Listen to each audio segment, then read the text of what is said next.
Là, je suis avec le nouveau maire de Talleyrand, Cédric Malric.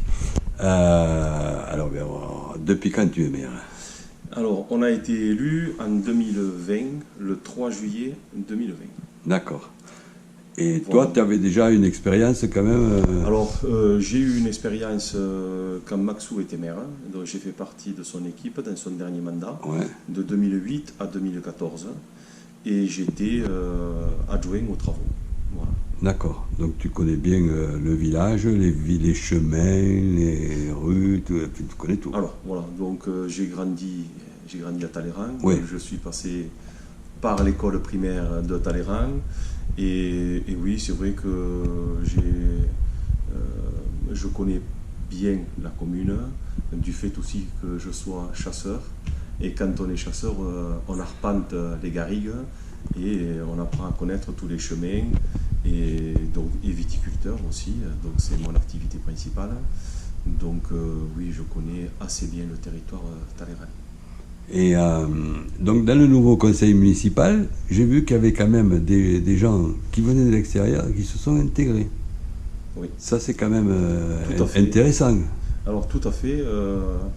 Disons que dans cette équipe que j'ai constituée, j'ai voulu faire une ouverture, c'est-à-dire aussi aller chercher des personnes qui ne sont pas natives du village, mais qui pour moi amènent et peuvent amener une ouverture. Et donc j'ai toujours trouvé ça très intéressant. Mais je me rappelle quand je m'occupais aussi des jeunes coopérateurs, cette ouverture permet de pouvoir mieux appréhender des changements, quels qu'ils soient. Donc, et comme je dis tout le temps, on n'est pas obligé de tout prendre, mais des fois ça peut brusquer. Et quand on part d'une réunion, on repense à ce qui s'est dit, et là on se dit, tout compte fait, peut-être ça pourrait, peut-être pas dans l'état où ça a été annoncé, le récupérer en tant que tel, mais ça peut nous aider à évoluer, à avancer. Mais voilà, donc cette ouverture pour moi était importante, mais à aucun moment ne renier l'aspect village rural que je souhaite à tout prix conserver. Voilà. D'accord. Et depuis une trentaine d'années, disons, allez, tu as vu l'évolution du village, c'est ça. Qu'est-ce qu'il y a eu de nouveau? Alors, Tu peux décrire un petit peu cette évolution? Alors, l'évolution, eh bien, oui, elle y a été, même dans tous les villages, hein. Souvent, on revient à des anecdotes que tout le monde a sur les fêtes, sur les mentalités, depuis que eh bien, les portables sont arrivés, depuis qu'Internet est là. Donc, on se rappelle aussi du carnaval qui se faisait à Talleyrand. Et du fait que les mentalités ont changé, c'est vrai que tout ce côté qui était aussi culturel s'est perdu. Petit à petit, c'est perdu. Les fêtes du village se sont perdues.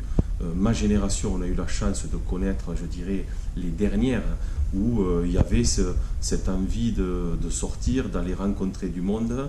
Et aujourd'hui, oui, tous ces moyens que l'on a, tous ces médias et voilà. Donc tout ça fait que ça coupe les gens de ce côté social et sociable, et donc tout empathie quoi, hein, ces rencontres bien sûr. Alors on œuvre pour essayer de les faire revenir, c'est pas évident. Le conseil a décidé d'essayer de remettre en place le cinéma à Talleyrand. Alors cinéma est pas en grande pompe, mais cinéma est venu, on s'est rencontrés plusieurs fois. Donc entre la fin octobre et mi-novembre, ils nous ont proposé 2 séances Dans le foyer? dans le foyer. Alors là, pour ces 2 séances, ils amèneraient l'écran, ils amèneraient, bon, à part les chaises qui seront fournies par la municipalité, mais après, ils amènent tout et on va voir comment la population va réagir, la population talleyranaise et les populations aux alentours, puisqu'il y aura une communication qui sera faite pour s'il y a des personnes de Villerouge, de Coustouche, Jonquière, tous les villages autour. Et en fonction du nombre de personnes, de la fréquentation qu'il y aura, eh bien, on est prêt à remettre le cinéma à Talleyrand, voilà, pour quelque part obliger les gens à ressortir, enfin les obliger, les inciter à ressortir et retrouver cette vie. On ne retrouvera pas la vie d'avant, ça c'est sûr, et c'est pas le but. Mais cette relation intergénérationnelle qu'on pourrait essayer de rebâtir, quoi. Voilà. Après, si on amène des films intéressants, parce qu'il ne faut pas qu'on retrouve les films qu'on voit à la télé, sinon c'est pas la peine. Non, donc, alors, je pense qu'il faut cibler quelque chose de très intéressant sur les corbières, des choses comme ça, quand même. Alors, avec des thèmes bien spécifiques. La chance de Cinémode, c'est que Cinémode, des films qui peuvent venir proposer à Talleyrand, 15 jours avant, on les a dans les grandes villes. Ouais. Alors, comment ils font pour les avoir aussi rapidement? C'est leur recette à eux, c'est leur secret à eux. Mais il s'agit que ça profite aux Talleyrandais, et donc c'est le but. Ouais, voilà. Donc, au point de vue structurel, si tu veux, j'ai vu qu'il y avait une crèche qui avait été faite, j'ai vu qu'il y avait une aire de lavage. Tu peux nous dire sur tout ce qui a été fait depuis quelques années, là, parce que j'ai vu pas mal de choses. Alors oui, ça aussi, ben c'est sous Maxou aussi, là. La maison de retraite, on a bien été aidé aussi par Marcel Reynaud à cette époque-là. Maxou était maire. Qui était président du conseil général. Qui était président du conseil général, aujourd'hui départemental. Donc il y a eu une vision, et ce qu'on a besoin dans un village, parce qu'on ne peut pas avoir une vision toujours à court terme, il faut moyen et long terme. Et tout à l'heure, quand on parlait d'ouverture, l'ouverture ne doit pas faire peur, à condition qu'elle soit maîtrisée, parce qu'il y a des générations. La mienne, on a eu de la chance que cette génération reste au village, parce que la viticulture nous plaisait, et on est sorti de famille de viticulteurs. Mais si une génération s'en va, donc ces personnes-là vont vivre ailleurs pour leur boulot, et les familles qui vont créer, les enfants ne seront pas à l'école de Talleyrand. Donc si on veut conserver ces structures-là, donc on est obligé, on se doit de s'ouvrir modérément, mais on doit s'ouvrir aux personnes de l'extérieur pour conserver l'école, parce qu'un village sans école, c'est la fin d'un village. C'est comme pareil pour un bar. Derrière en découlent les commerces, boulangerie, épicerie et autres, restaurateurs. Et grâce à ces nouveaux arrivants aussi, ils nous aident, à nous, Talleyrandais, et eux aussi sont Talleyrandais, puisque quand ils achètent un bien à Talleyrand, quand on est propriétaire, on est Talleyrandais.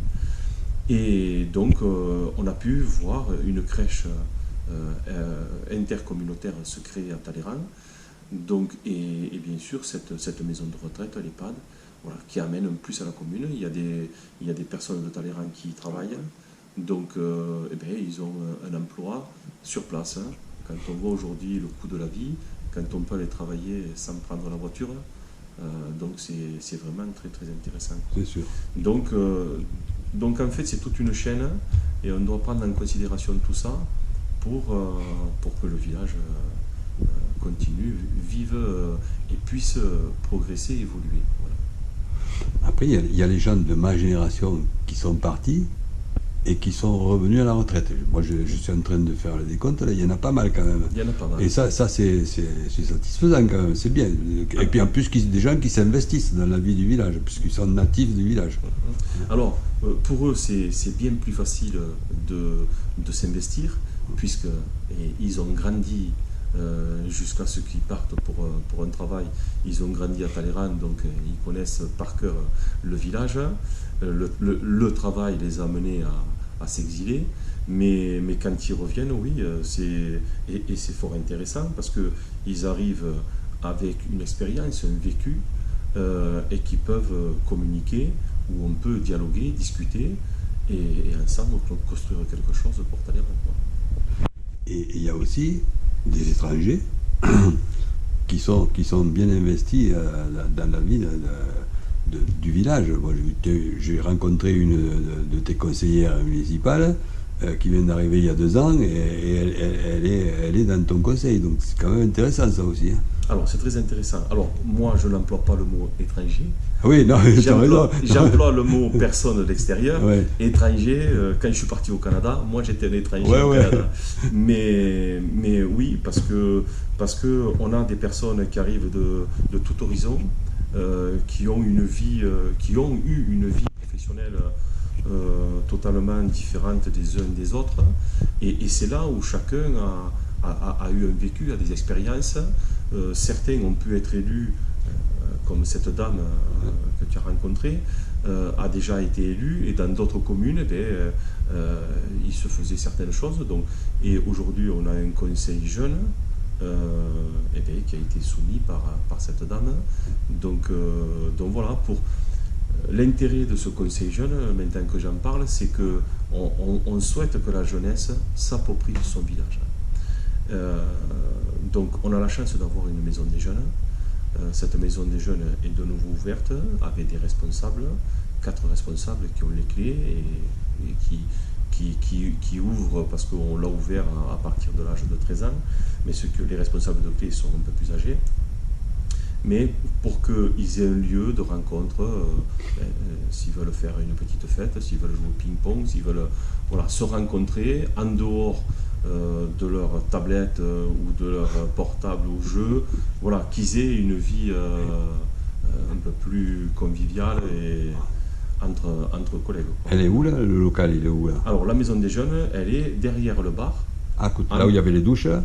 Eh bien, alors là, les douches, c'est la salle polyvalente, et en fait, il y a une porte qui communique avec... D'accord. Mais oui, c'est le même bâtiment. Ouais, d'accord. Voilà.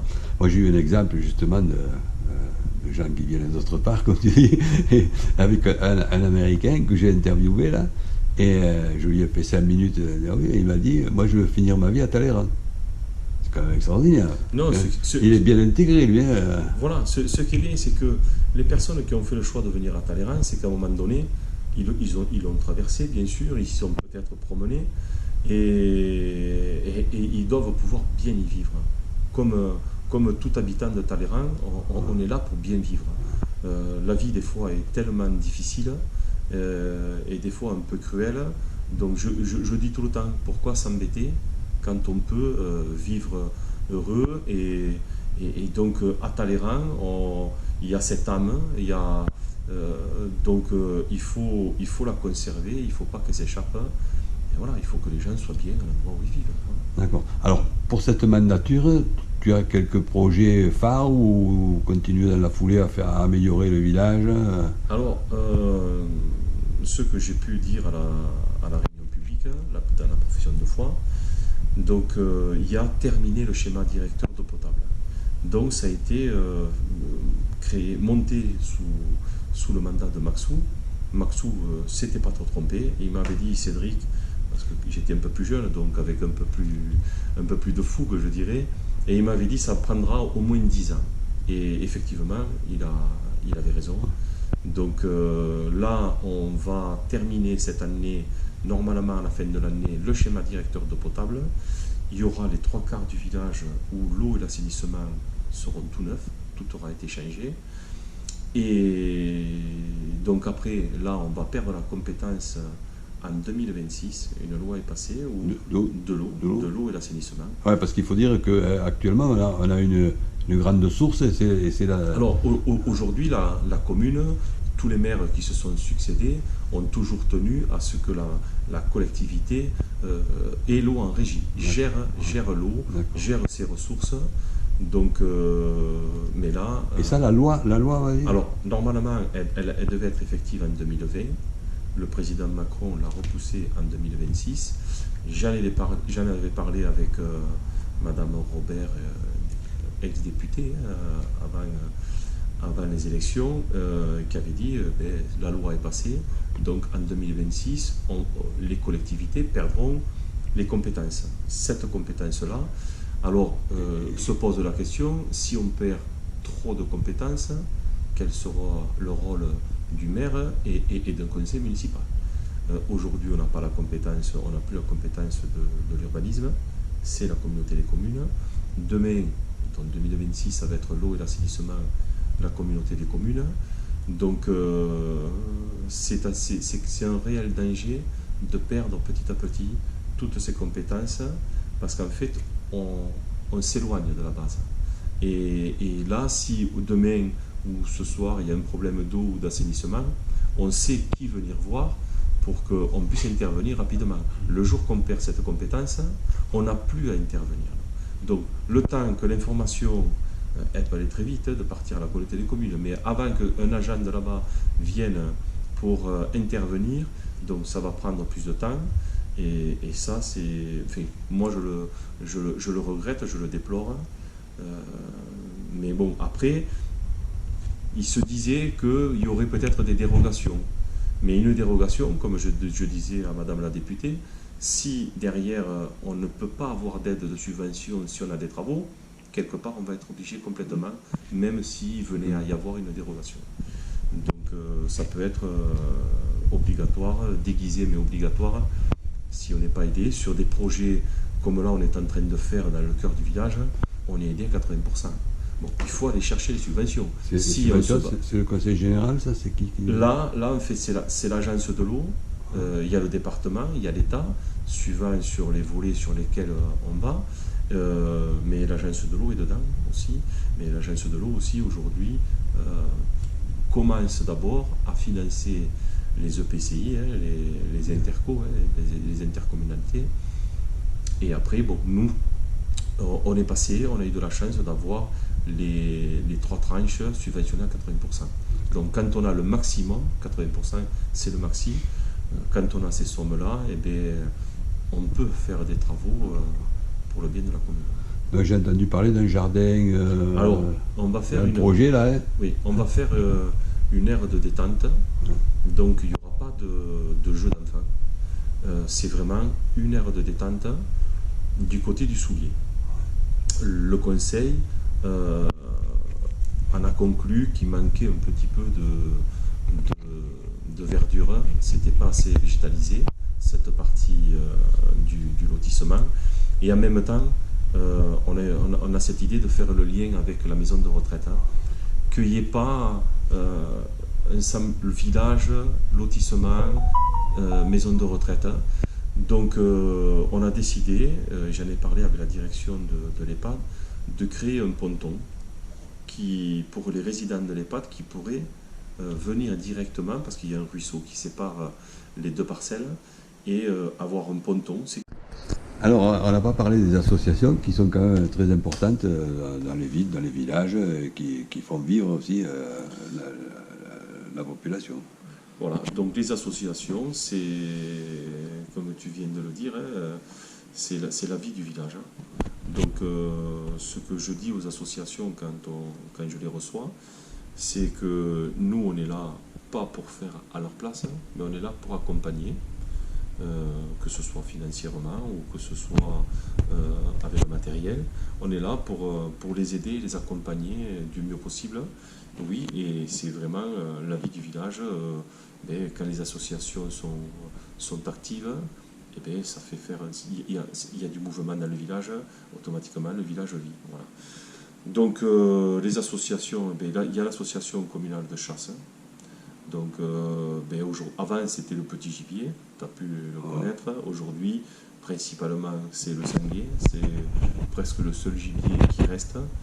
Et ça a été dû aussi aux arrachages successifs qui ont fait que des parcelles ont été abandonnées, la garrigue a repris ses droits et les sangliers on en a de plus en plus. Donc on a le... C'est important, il y a beaucoup d'adhérents à la chasse, ouais. Alors là, à la chasse, Talleyrand aujourd'hui avec le sanglier a constitué une AICA, ouais, donc intercommunale, on chasse avec Villerouge et Féline. Et pour chasser le sanglier, il y a 50 sociétaires. Voilà. Mais il n'y a jamais 50 chasseurs en même temps, puisqu'il y a toujours un anniversaire, il y a toujours quelque chose qui fait que... Mais on se retrouve régulièrement entre 20 et 25 chasseurs, mercredi, samedi et dimanche. Donc il y a l'association du patrimoine, qui est active aussi. Donc là, dernièrement, l'association s'est occupée avec des jeunes qui venaient des chanoines de l'abbaye de la Grâce pour rafraîchir un peu le sol de la chapelle. Ouais. Voilà, donc, Qui était faite avant par les Falampins. Moi j'ai connu les Falampins. Alors les Falampins avaient aussi travaillé, mais pas sur le revêtement dans la chapelle. Là, il y a des carreaux, comme des tomates, qui étaient cassés, qui ont été enlevés, bon, dans un futur pour faire un revêtement propre et qui respirera aussi, peut-être sous forme de chaux. On verra avec les architectes comment on pourra faire. Voilà, mais dans quelques années, on reprendra des tranches de travaux sur la chapelle. Donc après, il y a les trufficulteurs. Donc ça, les trufficulteurs, eh bien, oui, cette association fonctionne très bien. Comme toutes les associations au moment du Covid, eh bien, ils n'ont pas pu faire les marchés comme ils le souhaitaient, mais alors, ces animations sont reconnues dans le département, et vraiment reconnues dans le département. Les gens viennent un peu de loin pour venir déguster certains produits. Donc, et là, oui, l'association reste toujours très active et on les soutient pour que, je sais que pour l'année prochaine, ils ont déjà un programme pour les trois marchés au plus fun. Et après, je rencontrerai donc Thierry Mestre, qui est le président, pour filmer un peu les trois journées de ce marché aux truffes. Il y a le club de l'amitié aussi, où la présidence a changé.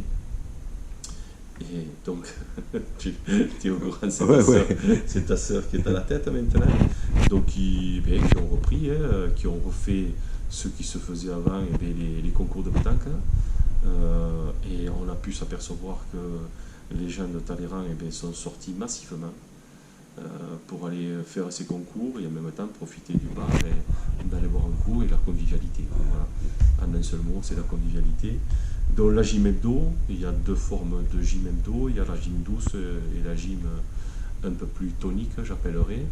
Donc, c'est toutes les semaines. Donc, chacun son niveau. Et donc, ça, c'est le club de l'amitié, toujours. Non, ça, c'est la gym hebdo. C'est la gym, c'est une autre association. C'est une autre association, la gym hebdo, voilà. Et donc après, on espère que le comité sport et loisirs soit repris, que le comité des fêtes soit relancé aussi, c'est ce qu'on a besoin. La fête du 10 août, c'est la mairie qui a lancé ce projet, bien soutenu par le repas, par le club de l'amitié, et tout la partie buvette, ça a été la coopérative scolaire avec les parents d'élèves qui ont tenu cette buvette, où là, ils permettent à l'école de faire des sorties scolaires pour les enfants. Donc c'est très très important que les parents s'investissent. C'est pour leurs enfants, et donc pour qu'on puisse faire, que le directeur d'école puisse faire des sorties. Dernièrement, juste avant les vacances, je les ai accompagnés au salin de Gruissant. Donc, et on a passé toute la journée. Donc les enfants se sont régalés. L'après-midi, on est allé dans un parc de jeux. Donc voilà, que de bons souvenirs pour les enfants quand ils seront plus grands. Ça leur restera et ils auront des souvenirs des moments passés comme ça. Alors là, je suis avec Maître Patrice, comme on l'appelle, donc Patrice Guillaume, qui est l'instituteur de village, et depuis déjà quelques années, tu vas me le dire, et puis qui a été aussi maire. Maire, il a fait un mandat. Donc là, on va parler de l'expérience de maire. Alors oui, donc c'est vrai que j'ai été maire de 2014 à 2020. J'avais précédemment été élu conseiller municipal en 2001, sous le mandat, un des premiers mandats de Maxou. J'en profite pour rendre hommage à notre ancien maire Maxou. Puis j'ai été son premier adjoint en 2008, et ensuite quand Maxou a voulu arrêter, donc j'ai pris la suite. ce sont des fonctions qui sont très, très prenantes, surtout dans un village de la taille de Talleyrand, où le maire, les adjoints, les conseillers, avec l'équipe technique et administrative, avec une secrétaire et 2 employés, forment une équipe soudée au service de la population. C'est pas toujours évident, il faut être disponible, et puis il faut avoir du bon sens. Voilà. Donc c'est très très intéressant et très enrichissant au niveau des relations humaines. Moi, ça m'a beaucoup apporté. On parle beaucoup on dénigre beaucoup l'administration française souvent, mais moi j'ai pu me rendre compte, j'ai pu trouver des gens à l'écoute qui sont prêts à vous aider quand vous êtes dans l'impasse, parce qu'on a beau être maire, on ne sait pas tout. On n'est pas, et alors qu'on doit s'occuper de tout, mais on ne sait pas tout. Donc, que ce soit à la préfecture, au conseil départemental, au service de l'eau, j'ai toujours trouvé des gens prêts, disponibles et compétents. Donc ça, je pense que ça a été un très bon apprentissage, et beaucoup de monde devrait passer par là pour se rendre compte que c'est pas évident de s'occuper de la commune, de la communauté, de s'occuper de la société, d'avoir des responsabilités, et qu'il y a bien sûr des aléas et qu'on fait avec, qu'on ne fait pas toujours ce qu'on veut, et qu'il ne suffit pas d'avoir une idée pour qu'elle se concrétise. Voilà, il faut du temps entre vouloir faire quelque chose, un projet, le préparer, le monter, préparer l'étude financière, demander des subventions, passer des marchés avec les entreprises. C'est pour ça qu'en 6 ans, on ne peut pas faire, n'importe quel maire ne peut pas faire tout, et c'est ce souvent qu'on lui reproche. Il fait un peu, mais il prend la suite. Pour ma part, j'ai terminé la station, j'ai pris en marche le projet qu'on avait monté avec Maxou, j'ai finalisé la station d'épuration. Notre équipe, en tant que maire, on avait préparé le projet d'aire de lavage qui se trouve route de Jonquière, qui était devenu indispensable pour le travail des viticulteurs et pour se mettre aux normes des règles, des règles sanitaires et environnementales.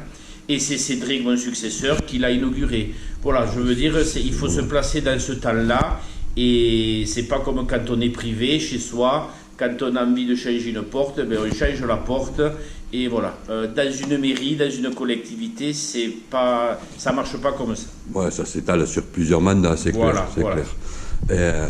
Alors, toi, tu es l'exemple même de ce que, d'antan, on disait, ouais, souvent c'était l'instituteur qui était maire. Hein. Et ça, c'est l'exemple type, là. Oui, alors ça, c'était... Oui, c'est vrai qu'avant, l'instituteur, dans notre siècle, on va dire, avait une place prépondérante pour s'occuper de la mairie, parce que l'instituteur, c'était souvent la personne qui avait les possibilités techniques et administratives pour le faire, du temps, on va dire. Mais voilà, bon, maintenant, ça se trouve comme ça, mais c'est vrai qu'il y a beaucoup d'enseignants qui ont eu des responsabilités politiques, parce que c'est vrai, il ne faut pas le nier, notre emploi libère du temps, c'est vrai. Alors soit on le passe dans sa classe, soit on peut le consacrer ailleurs, et donc c'est vrai que le temps que j'ai passé à la mairie, je l'ai moins dédié à ma classe. Mais c'est vrai que nous avons du temps libre, nous avons des vacances qui permettent de se dégager du temps où on n'est pas obligé d'être sur le poste. Ouais. C'est pour ça que ça facilite le fait que beaucoup, de moins en moins maintenant, mais à une époque, fin du XXe siècle, beaucoup d'enseignants dans les villages étaient disons, prêts et disponibles pour accomplir ces fonctions. Mais c'est de moins en moins vrai, quoi. C'est surtout au niveau du temps, parce que maintenant, les compétences, on les acquiert sur le terrain, et puis on est aidé, je vous l'ai dit, par l'administration et par des secrétaires, des employés des employés techniques, voilà. Et on essaie de s'entourer d'une équipe municipale aussi qui a les compétences que vous n'avez pas. Pour ma part, j'ai apprécié en tant que je suis enseignant, donc tout ce qui est administratif, monter des projets, c'était tout ce qui était, on va dire, le côté politique de la fonction, ça allait. Le côté technique, j'avoue, je ne suis pas manuel, je ne suis pas bricoleur, donc j'ai essayé de m'entourer de personnes qui pouvaient me compléter, et en la personne de Joël Olive et Michel Colomine, pour le mandat de maire que j'ai fait, j'ai trouvé là des personnes qui pouvaient accomplir les tâches, puisque quand on est maire, je pense, aujourd'hui, on ne peut pas ne pas déléguer. Si on veut s'occuper de tout, on ne s'en sortira pas. Il faut savoir déléguer à des adjoints, à des conseillers municipaux, d'abord parce que ça apporte une autre vision, pas une vision personnelle, et puis ça permet de travailler en équipe, et ça multiplie les compétences. Donc, c'est comme ça qu'on a fonctionné. Et puis il faut avoir du temps de libre, parce que c'est pas être maire même d'un village de 500 habitants ou 470 actuellement, c'est du temps, c'est tous les jours que quelqu'un vient t'interpeller, te demander quelque chose, donc il faut être vraiment disponible. Voilà, c'est pour ça que les retraités aujourd'hui sont les personnes, c'est pour ça que il y a des jeunes, mais il y a beaucoup aujourd'hui de personnes retraitées, quand les retraités pouvaient être assez jeunes, de s'occuper et d'avoir du temps pour suivre, oui, parce qu'il faut y être sur le terrain pour suivre les travaux, pour répondre aux sollicitations. Donc un enseignant pas à la retraite a du temps, mais un retraité, si on est entouré aussi de jeunes retraités, ça permet de multiplier les disponibilités. Et ces jeunes retraités, justement, moi je me suis aperçu que c'était souvent des gens qui étaient allés faire une carrière autre part et qui sont revenus au village et qui se sont investis dans la vie du village. C'est vrai, c'est vrai que pour ma part, c'était beaucoup. Voilà, comme Jacotte, comme Michel, comme Joël. Ce sont des gens qui s'étaient expatriés pour des raisons professionnelles, qui sont revenus à leur village et qui ont voulu peut-être compenser.